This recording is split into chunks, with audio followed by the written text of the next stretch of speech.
5 things to remember about Pleuropneumonia due to Actinobacillus species. There are 2 main species we are interested in.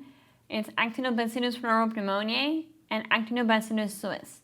We treat them together because they are very similar in their clinical presentation, but also in some of the lesions that are happening in the pigs.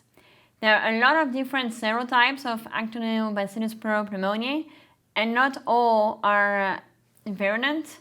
Some of them actually do not provoke any clinical signs in pigs. Pigs usually get infected from the sows. The sow shed the bacteria in her oral nasal fluids, because pigs can be asymptomatic carriers of Actinobacillus species for a very long time. They carry the bacteria in their tonsils. So they can get infected from the sow, or they can get infected from pen mate if pigs are mixed together in the nursery or in a growing finishing site. We usually tend not to see any clinical signs with Actinobacillus. What we see is sudden death of healthy looking pigs, usually the biggest one in the pen, and the mortality can be pretty high, sometimes as high as 70%.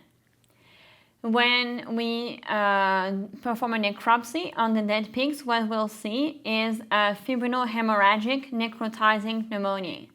So what that means is that once we open the rib cage, we have a really hard time separating the lungs from the rib cage.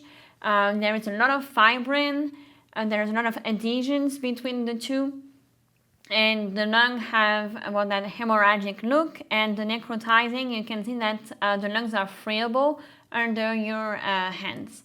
In more chronic cases, we will see large abscesses, especially in the diaphragmatic lobe of the lungs.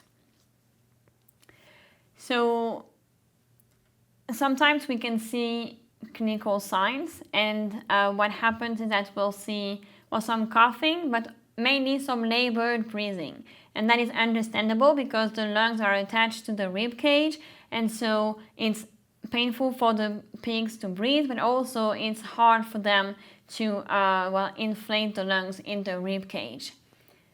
So labored breathing and dyspnea, coughing are the main clinical signs that we can see, on top of high mortality and sudden death with Actinobacillus pleuropneumonia and Actinobacillus suis. The difference between the two is that Actinobacillus suis also causes a polycerocytis, because it is a septicemic bacteria, meaning that it gets into the blood and propagates into all of the other organs. So we will see fibrin in the pericardium, but also in the abdomen. Because there are usually a really high mortality associated with infections by the Actinobacillus species, we tend to have tissues to submit.